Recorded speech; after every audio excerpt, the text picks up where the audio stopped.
الحمد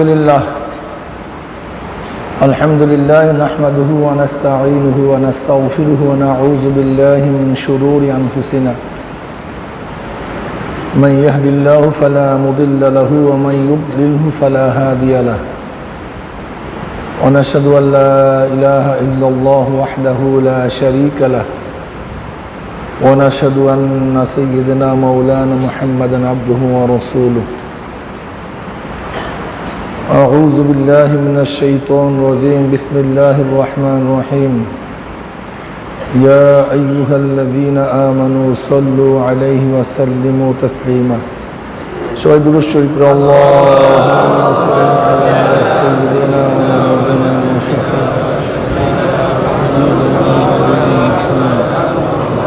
صلى الله عليه وعلى آله وصحبه وبارك الله আল্লাহ পাকের শুকর, লাখ কোটি শুকরিয়া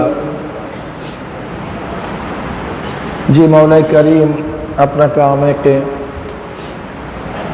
আজও পর্যন্ত হায়াতে রেখে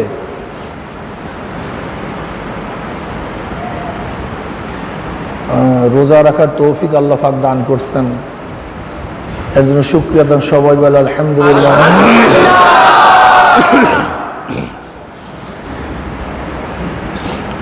অনেক মানুষ তো জিন্দা আছে, হায়াত আছে, সুস্থতা নেই, রোজা রাখতে পারে না। অনেক মানুষ সুস্থ কিন্তু রোজা রাখে না।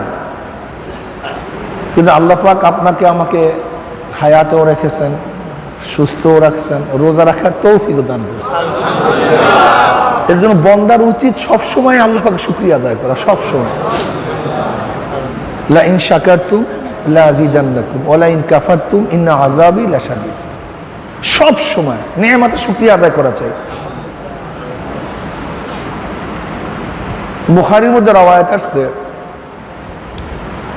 নবী আলাইহিস সালাতু ওয়াস সালাম ফরমান, কিয়ামতের ময়দানে আল্লাহ পাক এক শহীদকে ডাকবেন, শহীদ এদিকে আসো, আসছে। এরপরে সমস্ত নেয়ামত স্মরণ করাই দিবে। আমি কি তোমাকে এই জিনিস দিছি? হ্যাঁ দিছেন। এই সূর্যের নেয়ামত এটা আমার না? চন্দ্রের নেয়ামত, জমির নেয়ামত, আসমানের নেয়ামত, বাতাসের নেয়ামত, পানির নেয়ামত, খাদ্যের নেয়ামত। কত ধরনের খাদ্য, তার কোনো শেষ নাই, সীমা নাই। তোমার নিজের নেয়ামত, আমি তোমাকে সৃষ্টি করছি, সুস্থ রাখছি। কত মানুষ মায়ের গর্ভের থেকে দুনিয়াতে আসছে যাদের চক্ষু নেই, জবান নাই, বিকলাঙ্গ, হাড় ছিদ্র। কত ডিজাইনের মানুষ দুনিয়াতে আসে, আমরা দেখি অনেক ডিজাইনের। আল্লাহ পাক এরকম নিয়ামত স্মরণ করাই দেবেন, তোকে এইটা দিছে, এইটা দিছে, এইটা দিছে, এইটা দিছে, এইটা দিছে, এইটা দিছে। এরকম সমস্ত নিয়ামত আল্লাহ পাক স্মরণ করাই দেবেন। ব্যক্তি সব স্বীকার করবে যে হ্যাঁ আল্লাহ এই নিয়ামত আপনার দেয়া। এর মোকাবেলায় কি করছো? এত নিয়ামত আমি তোকে দান করছি, এর মোকাবেলায় করছোটা কি? কি করছো? তাহলে আল্লাহ তোমার রাস্তায় শহীদ হয়ে গেছে, তোমার রাস্তায় শহীদ হয়ে গেছে। এবার আল্লাহ পাক বলবেন, আমি জানি কেন শহীদ হইস। তোকে মানুষ যোদ্ধা বলবে, বীর বলবে, তোর প্রশংসা করবে, তোর মর্যাদা বাড়বে, পদোন্নতি হবে। এই কারণে তুই শহীদ হইস, আমার কারণে না, আমার জন্য না, আমার রেজার জন্য না। এরপর আল্লাহ পাক হুকুম করবেন, যা ওকে উব্বুর কর, ওকে বান, এবার টানতে টানতে জাহান্নামে ফেলায় দেয়। দ্বিতীয় ব্যক্তিকে ডাকবেন আল্লাহ পাক, আলেম, এইদিকে আস। এবার আল্লাহ পাক সমস্ত নেয়ামত রাজি তাকে স্মরণ করাই দেবে, আমি তোকে এইটা দিছি, ওইটা দিছি, ওইটা দিছি, আগের মতো সব স্মরণ করে। স্বীকার করো, উপায় নেই। হ্যাঁ ওরা স্বীকার করি। কি করছো? এর মোকাবেলায় বলবে, আল্লাহ আমি দুনিয়াবি এলেম অর্জন করতে পারতাম, দুনিয়াবি শিক্ষায় শিক্ষিত হতে পারতাম। তুমি আমাকে মেধা দিচ্ছ, আমি প্রধান বিচারপতি হতে পারতাম, প্রধান সেনাপতি হতে পারতাম, সচিব হতে পারতাম, উচ্চ মর্যাদা অর্জন করতে পারতাম, কিন্তু কিচ্ছু অর্জন করিনি। সব কিছু ত্যাগ করে আমি এলমে দ্বীন অর্জন করছি, কোরআন হাদিসের এলম অর্জন করছি, আমি কোরআন শিখছি, কারি হইছি। আল্লাহ পাক বলেন আমি জানি কেন তুই এলমে দ্বীন অর্জন করছিস, কেন তুই কেরাত পড়ছিস, আমি ভালো মতো জানি। মানুষ থেকে আলেম বলবে, শ্রদ্ধা করবে, সম্মান করবে, তোকে কারি বলবে, তোর প্রশংসায় সমস্ত মানুষ পঞ্চমুখ হয়ে যাবে। এই কারণে এলমে দ্বীন অর্জন করছে, পেয়ে গেছে, দুনিয়াতে সম্মান করছে, শ্রদ্ধা করছে, সবই দুনিয়াতে পাইছো, আমার কাছে কিছু না। এরপর আল্লাহ তাআলা হুকুম করবেন, উপর কইরা টানতে টানতে জাহান্নামে নিক্ষেপ করবে। এরপর আল্লাহ পাক দানশীলকে ডাকবে, দানশীলের দিকে তার কাছে আল্লাহ পাক সমস্ত নিয়ামত মাঝে স্মরণ করে দিবে, তোকে এই নিয়ামত দিছে, ওই নিয়ামত দিছে, এই নিয়ামত দিছে। সে সমস্ত নিয়ামত স্বীকার করবে। তাহলে এর মোকাবেলা কি করছো?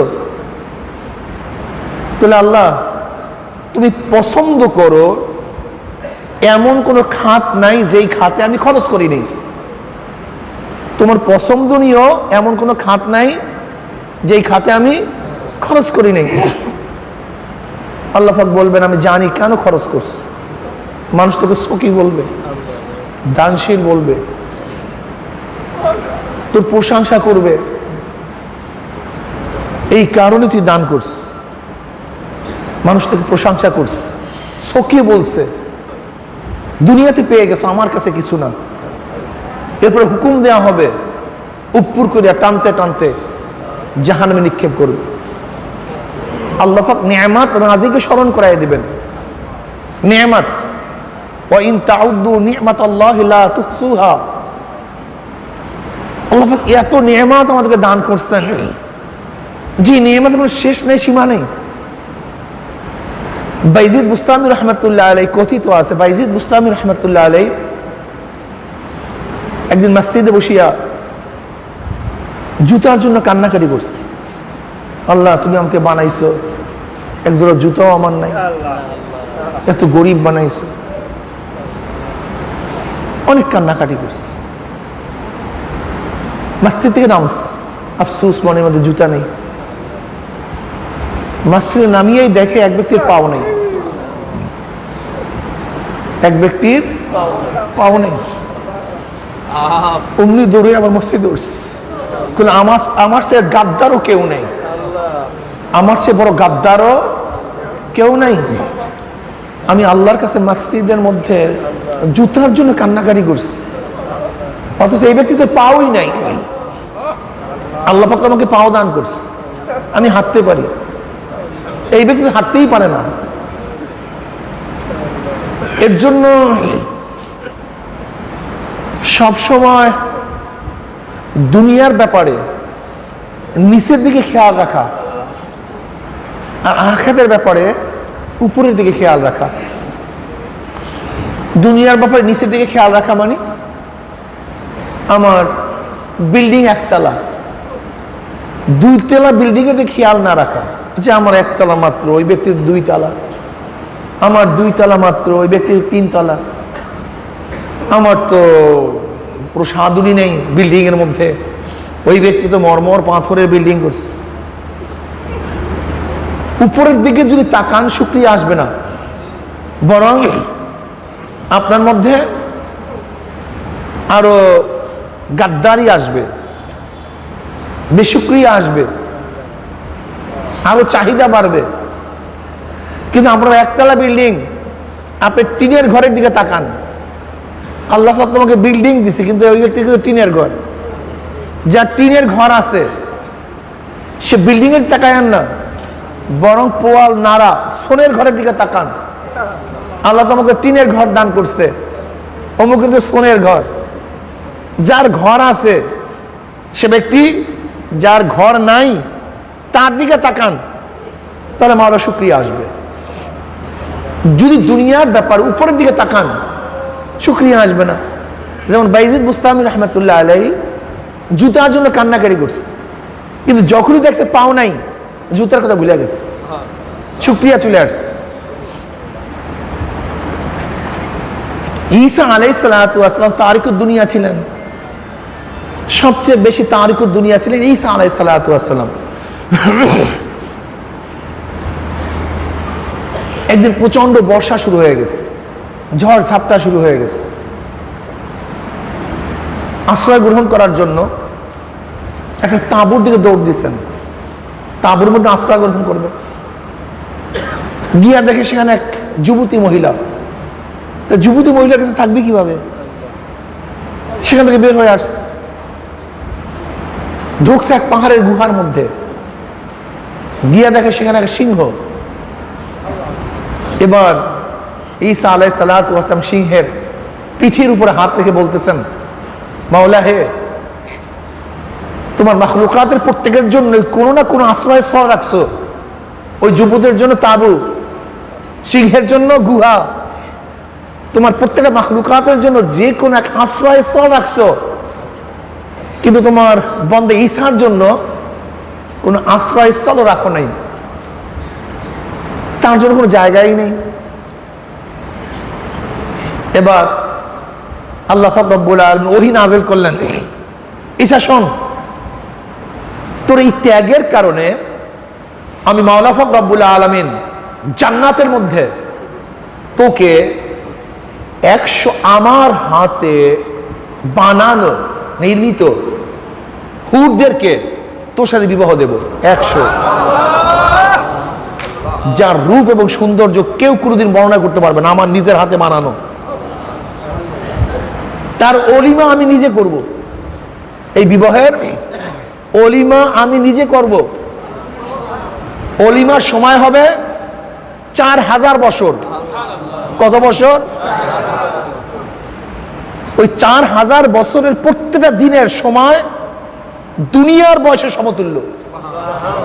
প্রত্যেকটা দিন দুনিয়ার বয়সের সমতুল্য। এরকম একদিন, এরকম এক দিনের 360 দিনে, 65 দিনে 1 বছর, এরকম 1 বছর 4000 বছরের অলিমা হবে। সেই অলিমা আমি নিজে করব। দাওয়াত কারা পাবে? সেই অলিমায় দাওয়াত কারা পাবে? তারিকুদ দুনিয়া, জাহিদুদ দুনিয়া, যারা দুনিয়ার মধ্যে মুজাহিদা করছে, দুনিয়াকে তরক করছে, দুনিয়াকে ত্যাগ করছে, ওই অলিমায় তারাই দাওয়াত পাবে।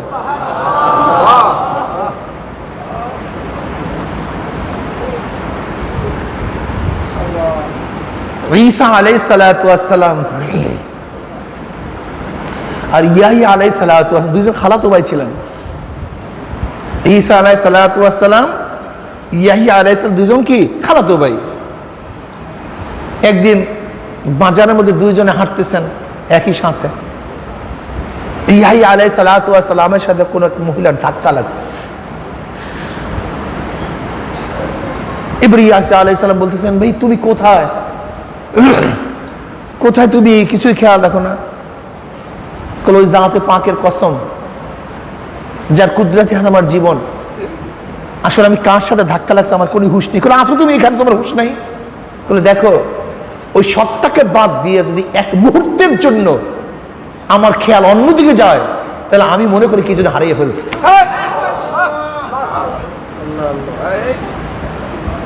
তারা থাকে দুনিয়ার মধ্যে, তাদের খেয়াল মাওলার সাথে সব সময়। এটা কিভাবে সম্ভব?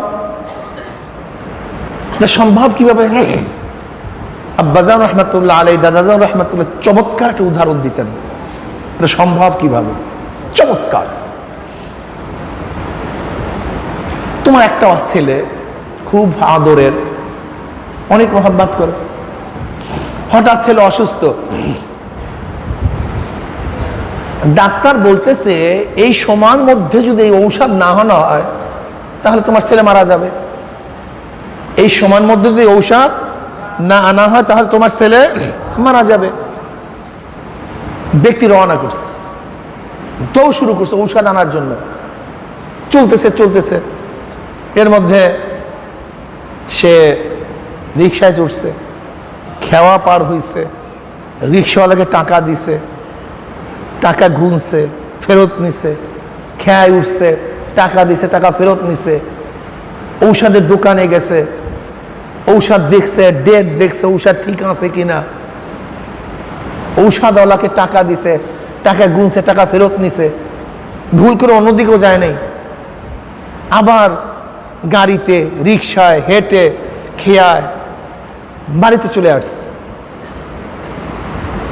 কিন্তু বলেন তো, এই যত সময় সে কাটাইছে রাস্তার মধ্যে, এক মুহূর্ত কি তার ছেলেকে বলছে? সবসময় খেয়াল কি, না জানি কি হয়, না জানি কি হয়, না জানি না পাই।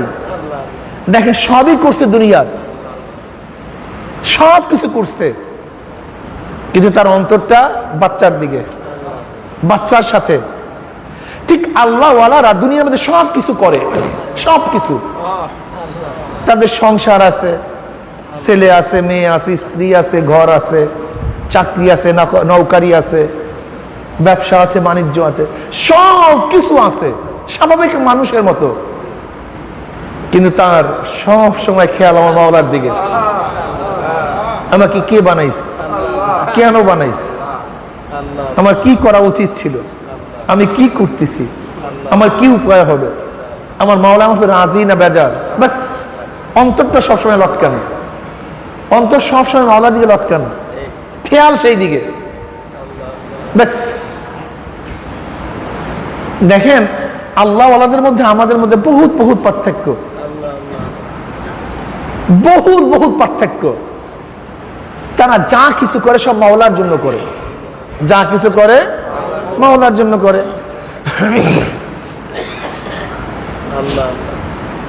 দুই বন্ধু এক শায়েখের কাছে বয়াত হইছে একই সাথে। একজন বিকলাঙ্গ, একজন ভালো, কিন্তু দুইজন নদীর দুই পারে থাকে, একই সাথে বয়াত হইছে। বিকলাঙ্গ বন্ধু একদিন কাশফের মাধ্যমে জানতে পারে যে তার বন্ধু আজকে 3 দিন পর্যন্ত উপবাস, অনাহার, 3 দিন পর্যন্ত খানা পিনা খায় নাই, খানা খায় নাই। কিন্তু সে তো বিকলাঙ্গ, যাবে কিভাবে? তার স্ত্রীকে বলতে, যাও স্ত্রী, আমার বন্ধু আজকে 3 দিন পর্যন্ত খানা খায় না, তুমি তাকে পর্দা সহকারে খানা পৌঁছাইয়া দিয়ে আসো, খানা দিয়ে আসো। এমন স্ত্রী বলতেছে আমি নদী পার হবে কিভাবে? যেমন এই নদীর এপার ওপার, এক বন্ধু এই পার থাকে আর এক বন্ধু ওই পার থাকে, আমি নদী পার হবো কিভাবে? খেয়া তো নাই। বলে যাও নদীর পানি গিয়ে বলো, মাওলা হে তুমি তোমার ওই বন্ধু রুসিলে নদী পার করে দাও যে 40 বছর পর্যন্ত স্ত্রী ব্যবহার করে নেই। স্ত্রী আশ্চর্য হয়ে গেছে, সে আমার স্বামী, আমি তার স্ত্রী, তার ঘরে কত সন্তান, সে বলতেছে 40 বছর পর্যন্ত স্ত্রী ব্যবহার করেনি। কিন্তু স্ত্রীর আস্থা ছিল আমার স্বামী একজন আল্লাহর ওলি, এই আস্থা তার ছিল। যদিও সাধারণত স্ত্রীরা স্বামীদের উপরে এই আস্থা কম রাখে, লেকিন ওই স্ত্রীর আস্থা ছিল যে আমার স্বামী একজন আল্লাহর ওলি। কিন্তু আল্লাহর ওলি তো বটে, লেকিন মিথ্যা কথা শিক্ষা দিছে কিভাবে? এটা তো আশ্চর্যের বিষয়, ডাইরেক্ট মিথ্যা কথা। যাই হোক, রহস্যটা কি, ভেদটা কি? এই যে বলেন না ভেদে মারেফাত, এর নামই ভেদ। যে কোনো জিনিসের একটা ভেদ আছে, রহস্য আছে। রহস্য উদ্ঘাটন করার আগ পর্যন্ত বাহ্যিক দৃষ্টিতে মনে হয় যেন কথাটা মিথ্যা, অসত্য, কুফুরি। যেমন এক আল্লাহর ওলি ফজরের নামাজের পরে সবক আদায় করা শুরু করছে, ফজরের নামাজের পরে সবক আদায় করা শুরু করছে। যারা সাধারণত খাস মুজাহিদ, তারা তো সবক ঠিক মতো আদায় করার পরে অন্য অন্য কাজ শুরু করে। সবক আদায় করতে হবে, তারপরে সব কাজ। ফজরের পরে সবক আদায় করতে শুরু করছে, সবক আদায় করবে, এশাক নামাজের পরে বের হবে, এরা তো মসজিদেই থাকবে, সবক আদায় করবে। কিন্তু পেটে খুবই ক্ষুধা, অনেক ক্ষুধা। 5 থেকে 1 রুটিওয়ালা ডাক দেয়, রুটি, গরম রুটি, এরকম ডাকে না? ডাকে। আমাদের দেশে তো রুটি বিক্রি হয় না, যেমন ইন্ডিয়ারই যে সমস্ত অঞ্চল আছে তারা রুটি তাদের খাদ্য, সৌদি আরব রুটি তাদের খাদ্য, এরকম রুটি অনেক দেশে রুটি। পাকিস্তানে তো মূল খাদ্যই রুটি, আমাদের দেশে ভাত, তাদের মূল খাদ্য রুটি। রুটি, গরম রুটি। এখন পেটে তো প্রচন্ড ক্ষুধা, আর রুটিওয়ালা ডাকতেছে রুটি, এখন খাইতে মনে চায়।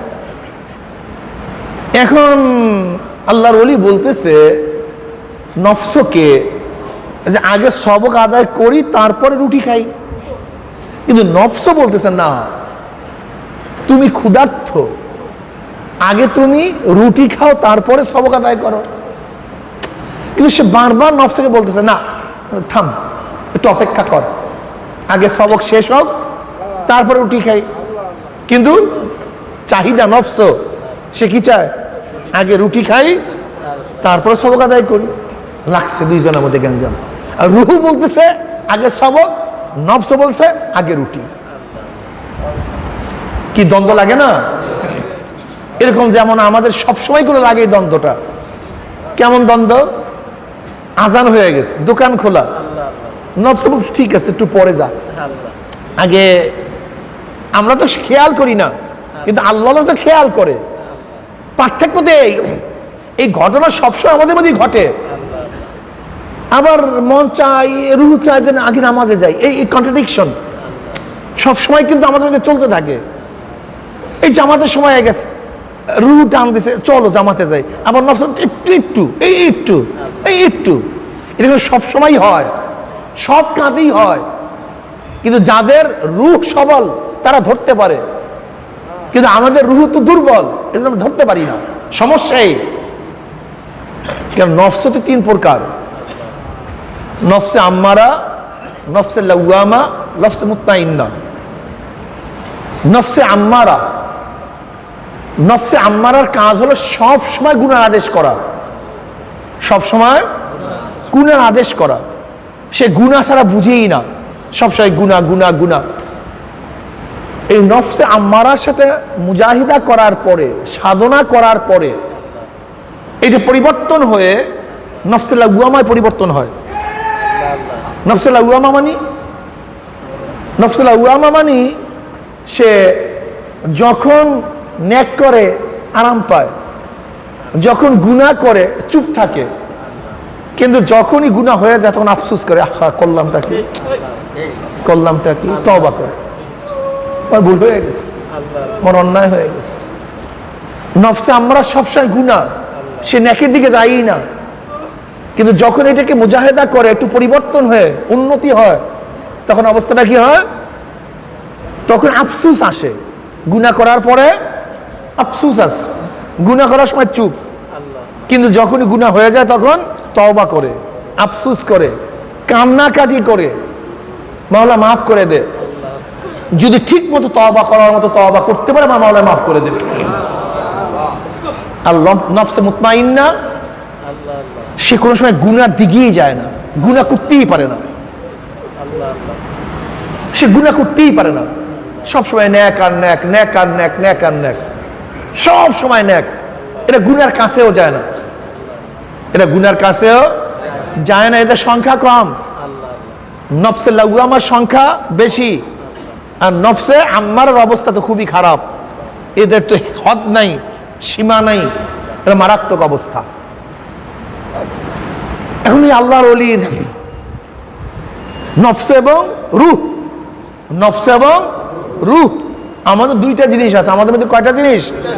নফস এবং রূহ। রূহ চায় ন্যাক করতে, নফস চায় গুনাহ করতে। এই দুইজনের মধ্যে সবসময় যুদ্ধ লেগেই থাকে।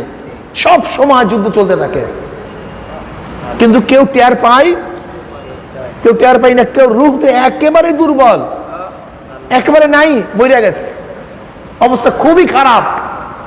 নেকের চিন্তাও কখনোই আসে না, সবসময় গুনার চিন্তা করে, কথা ঠিক না?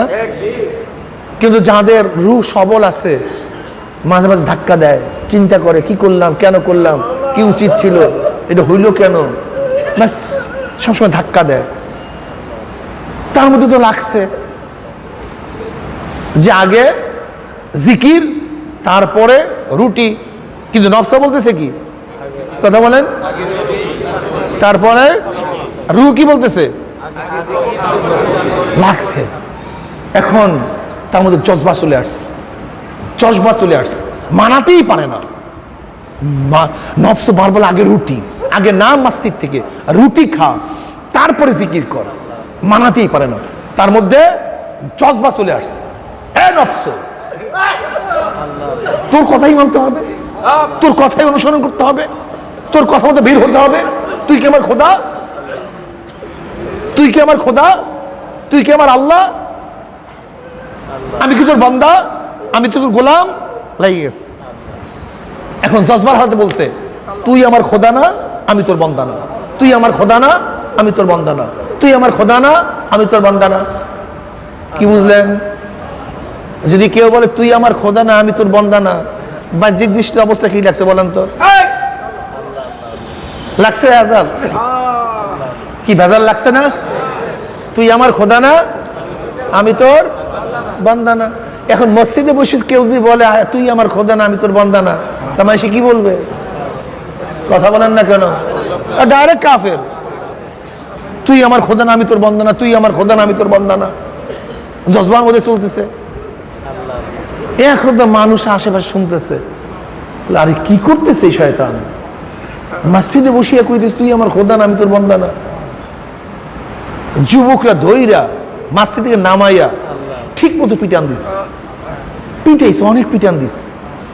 বেঈমান কাফের, আল্লাহর মসজিদে বসিয়ে আল্লাহকে অস্বীকার করো, আল্লাহর ঘরে বসিয়ে আল্লাহকে অস্বীকার করতেছ, এত বড় বেঈমান, নাম এখান থেকে। ব্যক্তি তো অচেতন, একজন আল্লাহ আসছে, জিজ্ঞাসা কি হয়েছে, তোমার মারো কেন, কি হয়েছে, মারতেছো কেন? দেখেন হুজুর, এই বেঈমান, এই বদমাশ কি বলতেছে, সে মসজিদে বসে বলতেছে তুই আমার খোদা না, আমি তোর বান্দা না, তুই আমার খোদা না, আমি তোর বান্দা না। দেখেন আল্লাহ ওয়ালাদের চেহারার মধ্যে কিন্তু তারা নূরের ছাপ থাকে, এটা থাকবি, এটা থাকবি, যত বড় কালা হোক। শায়েখ রহমতুল্লাহ আলাইহি দেখছেন, হ্যাঁ, মনে হয় যেন, আমি কসম করে বলি, আমার কাছে বহুত রওয়ায়াত আসছে, বহুত মানুষে বলছে শায়েখ রহমতুল্লাহ চেহারার দিকে তাকাইয়া হাতের সাথে হাত লাগাই হেদায়েত হয়ে গেছে, আল্লাহ হেদায়েত দান করছে। আর কি শুধু তাই, আব্বাজান রহমতুল্লাহ আলাইহি যখন দুনিয়া থেকে বিদায় হয়ে গেছেন, এই যে পাশের রুমে তাকে শোয়ায়া রাখছে। অবস্থা বুঝেন, আমার এক ফুফাতো ভাই, আপন ফুফাতো ভাই, আপন ফুফাতো ভাই, দাড়ি ছাড়তো, কিন্তু সে বলতেছে যে আমি দাড়ি ছাটির অন্যায়, এখন আমি মামুজানের এই লাশের কাছে যাব কিভাবে, আমি ভয় লাগতেছে। চিন্তা করছেন, আমি চিন্তা করতে পারেন যে আমি যাবো কিভাবে তার লাশের কাছে, অথচ সে দুনিয়াতে নাই। আমার আপন ফুফাতো ভাই, অন্য কোনো কেসা বলতেছি না, এবং সে কিন্তু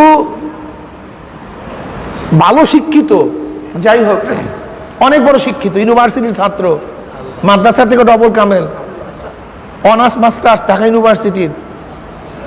এখন সে ঢুকবে, লেকিন সে ভয় পাইতেছে, মামুজুরকে যাবো কিভাবে, আমার দাড়ি ছাটা। তখন সে শপথ করছে, কসম করছে, না আমি আর কোনদিন দাড়ি ছাড়বো না, আমি আর কোনদিন দাড়ি ছাড়বো না, নিয়াত করছে আর কোনদিন দাড়ি ছাড়বো না। তাহলে এই নিয়াত যখন করছে তখন থেকে হালকা হয়ে গেছে, এরপরে আমি তার লাশের কাছে যাইতে পারছি। আপনি চিন্তা করতে পারছেন? চিন্তা করা যায়?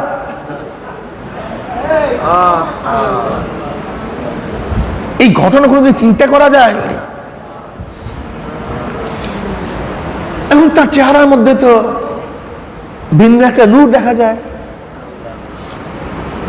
এখন বলছে ভাই কি হয়েছে, তুমি তো এই কথা বলার লোক না, তুমি এই কথা বলছো কেন? বলে হযরত ব্যাপারটা এই, আমি ক্ষুধার্ত অবস্থায় জিকিরে পড়ছি, কিন্তু রুটিওয়ালা বারবার রুটি রুটি করতেছে, আমার নফস বলতেছে আগে রুটি খাও তারপর জিকির করো, কিন্তু আমি বলছি না, আগে সবক আদায় করব তারপরে রুটি খাবো। কিন্তু নফসকে মানাইতেই পারতেছিলাম না। তখন আমি নফসের দিকে খেয়াল করে বলছি, তুই আমার খোদা না যে তোর কথা মানতে হবে, আমি তোর গোলাম না যে তোর আনুগত্য স্বীকার করতে হবে। এর জন্য আমি বলছি তুই আমার খোদা না, তুই আমার, আমি তোর গোলাম না। তখন এসে আল্লাহর ওলি বলতেছে, তোমরা তার কাছে সবাই মাপ চাও, ও তো বড় একজন আল্লাহর ওলি। এর নাম ভেদ। বাহ্যিক দৃষ্টির কথার রং ভিন্ন, কিন্তু ভিতরগত কথার রং সম্পূর্ণ ভিন্ন, সম্পূর্ণ উল্টা। এর জন্য কখনোই তাহকিক ব্যতীত কেনায়া ইশারা, কেনায়া যে করছে, ইশারা যে করছে, তার কাছেই জিজ্ঞাসা করা উচিত এই কথার রহস্য কি, এই কথা কেন বলছেন, এই কথার উদ্দেশ্যটা কি। কিন্তু আমরা কি করি, একজনকে কাফের বেঈমান মুশরিক বানাবার জন্য যা মনে চায় তাই ফতোয়া দিয়ে দিই। আল্লাহ আমাদের সবাইকে মাফ করে দাও, আমাকেও মাফ করে দাও। তাই ভেদ আছে কি নাই? ঠিক ওই বিকলাঙ্গ বন্ধুর কথার মধ্যে ভেদ ছিল। ভেদটা কি? সে সামনে আসতেছে, কিন্তু স্ত্রী তো জানে যে আমার স্বামী একজন আল্লাহর ওলি। দেখি আসলে তাদের ভেদটা কি।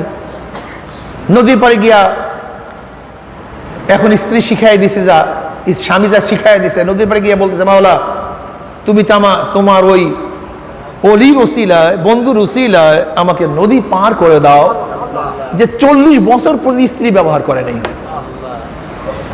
40 বছর পর্যন্ত স্ত্রী ব্যবহার করেন। আল্লাহর কি কৃষ্মা, নদীর পানি শক্ত হয়ে গেছে, সে ব্যক্তি পানি দিয়ে চলে গেছে। আসলে গিয়া দেখে তার বন্ধু 3 দিন পর্যন্ত খানা খায়নি। পর্দার আড়ালে খানা খাওয়াইছে। খানা খাওয়ার পরে এখন বলছে আমি যাবি কিভাবে, নদী পার হবো কিভাবে? বলে কিভাবে পার হয়ে আসছো? আপনার বন্ধুদের একটা মিথ্যা কথা শিখাই দিস, 40 বছর পর্যন্ত স্ত্রী ব্যবহার করে নেই, এই কথা বলছি। নদীও শক্ত হয়ে গেছে, পার হয়ে চলে আসছে।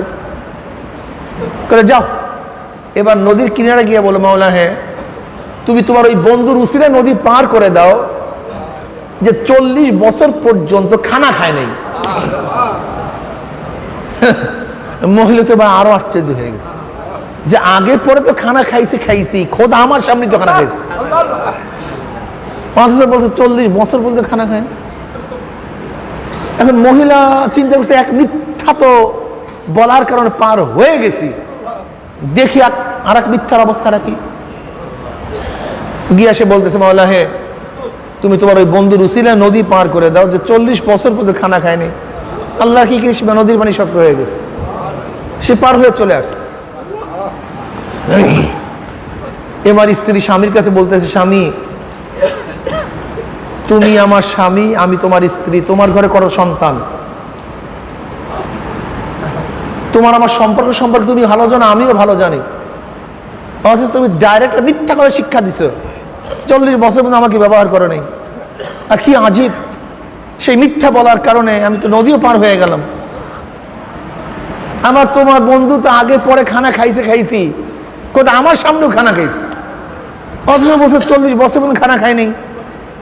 আমার মিথ্যা বলছে তো পারও হয়ে আসছি, এর কারণটা কি? বলে দেখো আসলে আমিও মিথ্যা বলি নেই, আমার বন্ধু মিথ্যা বলে নেই। তুমি বাহ্যিক দৃষ্টি দেখছো, বাহ্যিক লফজ দেখছো, বাহ্যিক ভাবে চিন্তা করছো, এর ভেদ চিন্তা করো নেই। আসলে দেখো আমরা 2 বন্ধু একই সাথে পীরের কাছে বয়াত গ্রহণ করছি, শায়েখ বলছে যাহা কিছু করো রেজা মাওলার জন্য করিও। যা কিছু করো, ইন্না সলাতি ওয়া নুসুকি ওয়া মাহইয়াই ওয়া মামাতি লিল্লাহি রাব্বিল আলামিন। ইন্না সলাতি আমার নামাজ, ও নুসুকি আমার কুরবানি। ইবাদত তিন ধরনের হয়। জানি ডাইরেক্ট জান, ডাইরেক্ট মাল, জান ও মাল। তা জান ও মাল, এও তো জান ও মালের সমন্বয়। তা আসলে মূল দুইটা, জানের দ্বারা মালের দ্বারা। যেমন সালাত, সম, এর মধ্যে মালের কোনো সম্পর্ক নেই, শুধু জানের সম্পর্ক। যাকাত, এর মধ্যে জানের সম্পর্ক নেই, মালের সম্পর্ক। হজ, এর মধ্যে জানের সম্পর্ক আছে, মালের সম্পর্ক আছে। ইবাদত দুই জিনিসের দ্বারা হয়, জান এবং মাল। তা ইন্না সালাতি আমার জানি ইবাদত, ও নুসুকি কুরবানি আমার মালি ইবাদত। যেহেতু জান এবং মাল দিয়ে ইবাদত হয়, তার মানে সব কিছু। ইন্না সালাতি ও নুসুকি আমার জানি ইবাদত, মানে জান দিয়া যত ইবাদত করি, মাল দিয়া যত ইবাদত করি। ও মাহইয়াই ও মামাতি আমার জিন্দা থাকা, আমার মৃত্যুবরণ করা, আমার জিন্দা থাকা, আমার মৃত্যুবরণ করা। লিল্লাহি রাব্বিল আলামিন। লিল্লাহ কার জন্য? কার জন্য? লিল্লাহ, খালিস, একমাত্র লিল্লাহ, লিল্লাহি রাব্বিল আলামিন। সমস্ত কায়নাতের রবের জন্য, অন্য কার জন্য না, তার জন্য। তা আমার জানি ইবাদত, আমার মালি ইবাদত, আমার বাঁচিয়া থাকা, আমার মৃত্যুবরণ করা কার জন্য? সবকিছু আল্লাহর জন্য। তা আমার শায়েখ বলছে যা কিছু করো সব মাওলার জন্য করো। তা বাঁচিয়া থাকা মাওলার জন্য, মৃত্যুবরণ করা যা কিছু সব মাওলার জন্য। দেখো শায়েখ যেদিকে শিক্ষা দিচ্ছে যা কিছু করো আল্লাহর জন্য করো, ওই দিন থেকে নিয়াত করছি যাহা কিছু করব মাওলার জন্যই করব, নিজের জন্য না। দেখো আমি বিবাহ করছি আমার নিজের নাফসানিয়াতের কারণে না, আমার খায়েশাতের কারণে না। কিসের জন্য করছি? কারণটা কি? আল্লাহ বলছে বাশিরুহুন্না, তোমরা স্ত্রী ব্যবহার করো। এই আল্লাহ পাকের হুকুম পালন করার জন্য আমি তোমার কাছে যাই। যদি আল্লাহ পাকের হুকুম না থাকতো, আল্লাহর কসম, আমার নিজের চাহিদা পূরণ করার জন্য আমি কোনোদিন বিবাহ করতাম না। আমার কথার উদ্দেশ্য ছিল এই, মাওলা হে তোমার ওই বন্দার উসিলায় তুমি নদী পার করে দাও, যে তোমার হুকুম পালন করার জন্যই বিবাহ করছে, নিজের জন্য না, তার উসিলায় তুমি নদী পার করে দাও। এখন বলতে পারেন ইবাদত বা তাওয়াসুল জায়েজ কি জায়েজ না, এটা বুখারীর মধ্যে রওয়ায়াত আসছে। আপনারা দেখছেন আগেকার জমানার তিনজন ব্যক্তি বের হইছে কোনো এক কাজে, হঠাৎ বন্যা শুরু হয়েছে, বুখারীর মধ্যে রওয়ায়াত আসছে, দেখছেন। তো তারা এক গুহার মধ্যে আশ্রয় গ্রহণ করছে। আল্লাহর কি কৃষ্ণা, বড় একটা পাথর গুহার মুখের পড়িয়া গেছে। কি অবস্থা, কারবার শেষ। বিশাল পাথর গুহার মধ্যে পড়ে গেছে, বের হওয়ার কোনো কায়দা নাই, মৃত্যু অনিবার্য। এখন তারা আপোসের মধ্যে পরামর্শ করছে, ভাই উপায় তো নাই, যার যা কিছু ন্যাক আছে সেই ন্যাকের উসিলে আল্লাহর কাছে এই বিপদ থেকে মুক্তি কামনা করো, দোয়া করো যে আল্লাহ পাক এই বিপদ থেকে আমাদেরকে মুক্তি দেয়। এক ব্যক্তি আল্লাহর কাছে দোয়া করলেন, মাওলা হে তুমি জানো এক মহিলার সাথে আমার সম্পর্ক ছিল, গভীর সম্পর্ক ছিল, তার কঠিন প্রয়োজন দেখা দিছে। এই রওয়ায়াত বিভিন্নভাবে আসছে। কোন রওয়ায়াতের মধ্যে আসছে তার স্বামী বিকলাঙ্গ ছিল, তার বাচ্চাগুলি ক্ষুধার্ত অবস্থায় ছিল, তার প্রয়োজন অনেক তীব্র ছিল। সে আমার কাছে কিছু চাওয়ার জন্য আসছে, সে আমার কাছে কিছু সাহায্য গ্রহণ করার জন্য আসছে। আমি তাকে খারাপ প্রস্তাব দিলাম, তবে আমি কি দেব, লেকিন আমার এই প্রস্তাব গ্রহণ করতে হবে, এই খারাপ প্রস্তাব গ্রহণ করতে হবে। মহিলা বলছে, না তুমি আল্লাহকে ভয় করো, আমি এই প্রস্তাব গ্রহণ করব না। সে চলে গেছে। কিন্তু আল্লাহ তার প্রয়োজন তো অনেক তীব্র ছিল। গিয়া দেখে বাচ্চাগুলি ক্ষুধার্ত, আমাকে দেখার সাথে সাথে কান্নাকাটি শুরু করছে। মহিলাকে দেখার সাথে সাথে কান্নাকাটি শুরু করছে, চিল্লাফাল্লা শুরু করছে। মনে করছে যে মা কিছু নিয়ে আসছে, কিন্তু কিছু নাই। তার স্বামীও কামাই করা থেকে অক্ষম। সে বাচ্চাদের চেহারার দিকে তাকাইয়া আমার কাছে কিছু চাওয়ার জন্য আসছে। সে অন্য কোনো জায়গায় পাইতেছিল না। আমি দ্বিতীয়বার তাকে একই প্রস্তাব দিছি, হ্যাঁ তোমাকে দেব, লেকিন আমার এই চাহিদা পূরণ করতে হবে। এবার মহিলা তার বাচ্চাদের কারণে রাজি হয়ে গেছে। কিন্তু যখনই আমি তার উপরে উঠছি বা প্রস্তুতি গ্রহণ করছি, অমনি তার শরীরের মধ্যে কম্পোজ সৃষ্টি হয়ে গেছে। আমি বললাম, তুমি কাঁপতেছো কেন?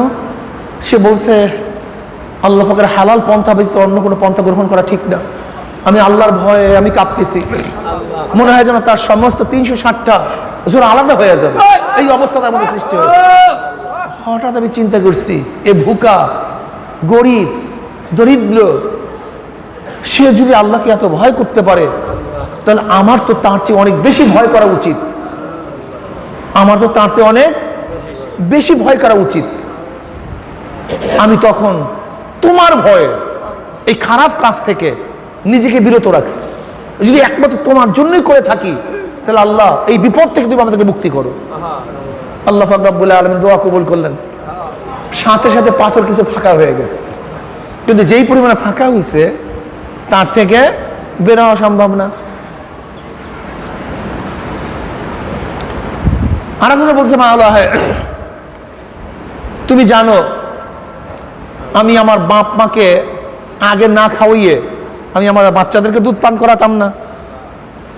একদিন আমার দেরি হয়ে গেছে, আমি দুধ নিয়ে আসতে দেরি করছি। আইসা দেখি আমার বাপ মা শুয়ে পড়ছে, ঘুমায় পড়ছে। তাদেরকে জাগ্রত করাটাকেও পছন্দ করি নাই। অথচ আমার বকরিগুলি, ভেড়াগুলি সব মাঠের মধ্যে। আমার ভয় হইতেছিল, আশঙ্কা ছিল ওগুলি বন্য জানোয়ারে খেয়ে ফেলবে, নষ্ট হয়ে যাবে। অন্য অন্য রওয়ায়াতের মধ্যে আসছে যে আমার বাচ্চাগুলি কাতরাতে ছিল ক্ষুধার্ত অবস্থায়, লেকিন বাপ মায়ের মুখের মধ্যে খানা না দিয়ে আমার বাচ্চাদের মুখের মধ্যে খানা দেওয়াকে পছন্দ করলাম না। আর অন্য রওয়ায়াতের মধ্যে আসছে যে আমার ভয় হইতেছিল বকরিগুলি হিংস্র প্রাণীরা খেয়ে ফেলবে। কিন্তু বাপ মা যদি জাগ্রত হয়ে যায়, যদি আমাকে না পায়, খেতে না পারে, এর জন্য আমি আমার জানোয়ারের চিন্তা করলাম না। আমি বাপ মা দিকে খেয়াল করে তাদের পাশে দাঁড়িয়ে আসি যতক্ষণ পর্যন্ত বাপ মা জাগ্রত না হয়। যদি তোমার জন্যই আমি এই ত্যাগ করে থাকি, তাহলে আজকে আমাদের এই বিপদ থেকে মুক্তি করে দাও। অমনি পাথরের আরো কিছু অংশ ফাঁকা হয়ে গেছে। তৃতীয় ব্যক্তি বলছে, মাওলা, হ্যাঁ আমি দুইজন ব্যক্তিকে কাজে নিলাম। আর রওয়ায়াতের মধ্যে আসছে একজনে ভোরে যোগ দিছে কাজে, আর একজনে দুপুরে। কিন্তু সন্ধ্যাবেলায় উভয়কে সমান বিল দিয়ে দিছে। যে ভোরে যোগ দিছে তাকেও 100 টাকা ধরে নেন, আর যে দুপুরে যোগ দিছে সন্ধ্যাবেলা তাকেও 100 টাকা। কিন্তু যেই ব্যক্তি ভোরে যোগ দিছে সে বলতেছে, আমি ওর চেয়ে কাজ বেশি করছি, তুমি সমান বিল দিলে কেন? আমি তো বেশি পাবো, সমান দিলে কেন? বলে, ভাই তোমাকে তো আমি কম দেইনি, তোমার সাথে আমার কন্ট্যাক্ট ছিল, ধরে নাও 100 টাকা, তোমাকে তো 100 টাকার কম দেইনি, আমি তাকে বেশি দিছি, সেটা আমার ব্যাপার, এতে তোমার আপত্তি কি আছে? যদি আমি তোমাকে কম দিতাম তাহলে তুমি আপত্তি করতে পারতা। কিন্তু মাওলা, সে ব্যক্তি ক্ষিপ্ত হয়ে গেছে, সে রাগ করছে, চলে গেছে যে না, আমি তোমার মজুরিই নেব না, মজুরি নেব না। আমি তার মজুরিগুলি দিয়ে ব্যবসা করা শুরু করলাম।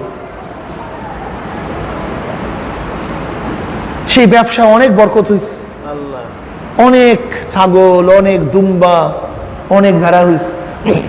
হঠাৎ করে অনেক দিন পরে সেই ব্যক্তি আসছে, আসিয়া বলছে আমার মজুরি দাও, আমার মজুরি দাও। আমি বললাম যাহা কিছু আছে দেখো, এই যত ছাগল ভেড়া সব তোমার। মাওলা, এই জালেমের অবস্থা এরকম যে সব কিছু নিয়ে গেছে, আমার জন্য একটা ছাগলও রাখে নাই, একটাও না, সব কিছু নিয়ে চলে গেছে। আমি আপত্তি তুললাম না, যাক কমপক্ষে জিম্মা খালাস হয়ে গেলাম। যদি তোমার সন্তুষ্টির জন্যই আমি এই ত্যাগ করে থাকি, তা আজকে বিপদ থেকে মুক্তি করে দাও। অগ্নি পুরা পাথর ফাঁকা হয়ে গেছে। তাওয়াসুল। এখন তাওয়াসুলের ব্যাপারে তো লামুজাহাবির অনেক ইখতিলাফ করে, সেটা মুফতিয়ানে কেরাম ফতোয়া দিবেন, সেটা ভিন্ন কথা। ওমর ইবনে খাত্তাব রাদিয়াল্লাহু তাআলা আনহু আব্দুল ইবনে আব্বাস রাদিয়াল্লাহু তাআলা আনহুর মাথায় হাত দিয়ে বৃষ্টির জন্য নবীর বংশ হিসাবে দোয়া করছে আল্লাহর কাছে, আল্লাহ এদের বংশের উসিলায় তুমি আমাদেরকে বৃষ্টি দান করো। যেহেতু এরা ফতুয়ার বিষয়টা ফতুয়া বিভাগ দেখবে, আমরা যেটা বলতেছিলাম, তাহলে আল্লাহ তুমি তোমার ওই বান্দার উসিলায়, তাহলে আমি বিবাহ করছি তোমার হুকুম পালন করার জন্য, নিজের জন্য নয়। আর আমার বন্ধু সে খানা খাইছে, পান করছে, জীবিত থাকার জন্য নয়, স্বাস্থ্য মোটা তাজা করার জন্য নয়, ব্যবসা করার জন্য নয়, দুনিয়াতে অমুক তমুক করার কারণে নয়। খাইছে কেন? শোনো, আল্লাহ বলছে কুলু ওয়াশরাবু, তোমরা খাও এবং পান করো। খোদার কসম যে আল্লাহ পাক রব্বুল আলামিন খানা এবং পান করার হুকুম না দিতেন, শুধু জিন্দা থাকার জন্য আমার বন্ধু এক লোকমা খানাও এক ঢোক পানিও তিনি পান করতেন না। এর জন্য কথার মধ্যে ছিল এই কথা, আল্লাহ তুমি তোমার ওই বন্দার উসিলায় নদী পার করে দাও, যে নিজের স্বাস্থ্য ভালো করার জন্য, বেঁচে থাকার জন্য খানা খায় না, বরং তোমার হুকুম পালন করার জন্য খানা খায়। দেখছেন কত মজার কথা। অথচ আমরাও খানা খাই, আমাদের খানায় শুধু উদারপূর্তি হয়, ইবাদত হয় না। আমরা পানি পান করি, তৃষ্ণাই মিটে, কিন্তু মাওলার হুকুম পালন হয় না। কিন্তু এই কারণে যদি আমরা খানা খাইতাম, আল্লাহ খানা খাওয়ার জন্য বলছে, এই জন্য খানা খাচ্ছি। পান করার জন্য বলছে কুলু ওয়াশরাবু ওয়ালা তুসরিফু, খাও পান করে ইসরাফ করিও না। কি করিও না? ইসরাফ করিও না, ফালাইও না, খানা ফালায়েন না, খানা ফালায়েন না। এক রাওয়ায়াতের মধ্যে দেখলাম উসমান গনি রাদিয়াল্লাহু বলতেছেন, ইয়া নবী আল্লাহ, আমার মাল তো বাড়ে কমেই না, মাল শুধু বাড়ে কমে না, কমার কোনো ব্যবস্থা আছে? বলে আছে তো। বলে কি? তাহলে যা উটির উপরে বসে খানা খাইও, উটির উপরে বসে খানা খাইও। এখন উটির উপরে বসে খানা খাইছে, খানা খাওয়ার সময় কিছু পড়া যায় না? কি কিছু পড়তে পারে না? উটির উপরে খানা খেলে পড়বে না কিছু? অনেকদিন পর আসছে, ইয়া নবী আল্লাহ, মাল তো কবে না। তাহলে তোমাকে না বললাম উটির উপরে বসে খানা খাইতে? তাহলে ইয়া নবী আল্লাহ, আপনি বলার পর তো খানা খাই, তার মানে মাল কবে না কেন? আচ্ছা, ওই যে খানা টানা পড়ছে, এগুলো কি করছো? ইয়া নবী আল্লাহ, যা নিচে পড়ে গেছে ওগুলো টোকায় খাইয়া ফেলাইছে, তোমার মাল কোনোদিন কমবে না। আমি তো ভাবছিলাম ওই যে পড়ে গেছে ওগুলো টোকাবো না, আল্লাহ বরকতহীন করে দিবে, বরকত দূর করে দিবে, মাল কমবে। কিন্তু যেহেতু টোকায়া খাইয়া ফেলাইছো, কাজে বরকত কমবে না, বরকত বাড়তে থাকবে, বরকত বাড়তে থাকবে। আর আমাদের বর্তমানের অবস্থা নাকি যে থাল চাটিয়া খাইতে লজ্জা লাগে, লজ্জা লাগে, থাল চাটিয়া খাইতে লজ্জা লাগে। আহা, ওরে বনি আদম, আমরা তো সুন্নাতের অনুসরণ করবো, কোনো পাশ্চাত্য শয়তান অনুসরণ তো মুসলমান করতে পারে না। আমরা কার অনুসরণ করবো?